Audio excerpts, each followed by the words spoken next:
Guys কোন তেলে কি তেলে মিটে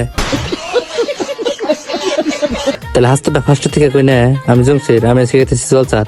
আমার একজন ফ্রেন্ডে কল করে কইলো আজকে জলচা আছে, তার জন্য রেডি সিটি হয়ে গেতেছেন জলচার। তো রেডি হয়ে বাইরে আছে উত্তরি দুইজন চুর খারাপ আছে আমাকে নিবে নিকে। তারপরে রাস্তা থেকে আরেকজন বাং মারে নিয়ে এলাম, আমার কাছে পয়সা আছে জলচা দেখি এটা জলচা কইলে বলো এটার কোনো ফাংশন। হে গুড মারছে চাচা খিচুড়ি মাথা দূর বাড়তেছে গাইস এলে 12 বাজি কইলে বলো এলে কোনো 14 বাজি। তারপর আমরা আই বললাম একটা খেলনা বেছে না দোকানে, আর এই দোকানদার যদি মহাত্মা গান্ধী দেখে ডাইরেক্ট গুলি করে মারো। কেন জানেন 2000 টাকা আমাদের মহাত্মা গান্ধীর ছবি নাই। আর এরা তিনজন কি বেসাল পারতেছে জানেন না তো না, তাহলে আমি কই শুনেন। এরা তিনজন কইতেছে যে এবার যদি কি একটা রুল থাকলো নি যে চিনি যত সবাই দেওয়া লাগবো আর এরা মাহফিলে বয়ে থাকবো। এবার যদি রুল হইতো মানুষ তাইতো না সবাই বিষ খাই মরে গেত গা। এরা দুজনে আবার করতেছে কেন জানেন গোয়ার মধ্যে বান্দর বোতাল দিছে। তারপর আমার ফ্রেন্ড একজন কি কহনেন গাইস আমি বিয়ে করার পরে আমার বউয়ের কাপড় সব খেতে মাইনো।